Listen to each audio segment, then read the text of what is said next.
Subscribe and follow our YouTube and Facebook channel for more videos.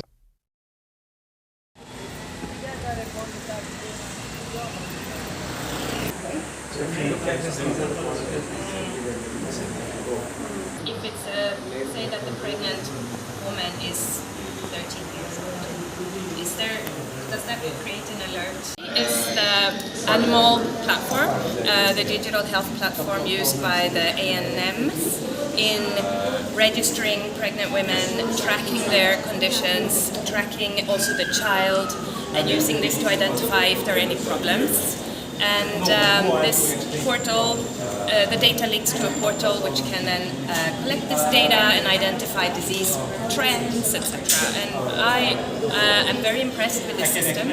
It was initially supported by Unicef, and it's fantastic to see how this has now become a government-owned platform that is utilized in many states in India to support women and children's health. Do you think that the tools like Anmol could be used as part of a global digital good? Absolutely. I think these are the exact tools that every country should use to track women and children's health, because many times when you're a pregnant woman or a child, those are the most vulnerable states you will ever be in your whole life. It's the most vulnerable population, but it's also the most the population that has the most health problems, but where there's easy to intervene. There are interventions that can really prevent these conditions from becoming severe. So it's really important to have the tools to support health workers to identify when there is a problem. But it's also important to have the data available to identify people who have been missed for services, who need to come back and get their immunizations. And I think there are huge opportunities in countries to use this digital health, especially with their frontline health workers who are providing this level of care. Any suggestion from your side regarding health facilities? Any suggestion from your side for health facilities? So, in India, the PHC, the ANM workers already use this platform. I think we have an opportunity to make some improvements. Simple technical improvements can be done. In general, I think the platform is very nicely designed. It follows the mother and child card very closely. So it collects all the data needed. It provides the support to give counseling to the parents.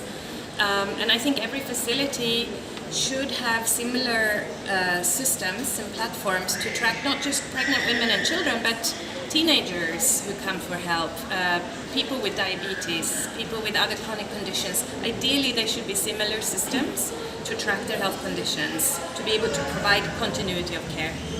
How is UNICEF supporting Government of India in the area of digital health to improve quality of care in mother and child? We work at many levels, not just digital. So UNICEF provides support to the government on how to improve performance of health services, health workers. We provide support, also technical support to these types of digital systems. We have this particular platform we saw today, the ANMO, is a platform UNICEF helped build. Now we have an opportunity to improve this, especially the platform where the data goes, so that we can have the same data system for all of India.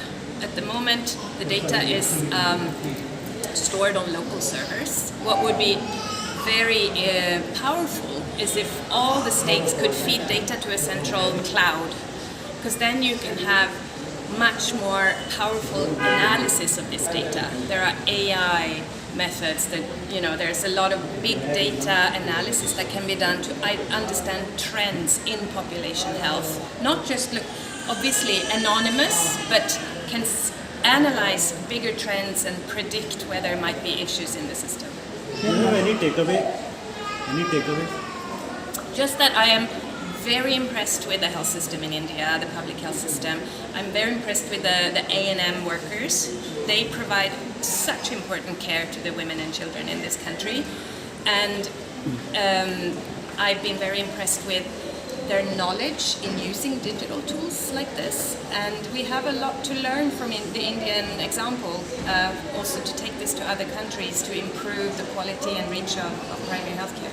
Karen, one question is malnutrition is a major concern in India, especially among children. So how is UN looking at malnutrition as a... Malnutrition is a big problem because malnutrition in children can also lead to vulnerability to infectious diseases. If you have a malnourished child, it doesn't mean that they suffer only from starvation. It means they are prone to getting stomach diseases, respiratory infections. So malnutrition is caused by many factors. It's not only the lack of food, right? It's also the lack of the appropriate food for the right age group. So some of this can be handled by education of the caregivers. What is nutritious food? What are the key things that a baby will need to thrive? Some of it is, of course, lack of access to that type of food. And there the government would need to support in ensuring that the right type of foods are available and that the mothers and families can afford this food. But education is a major important factor on how to feed a child appropriately.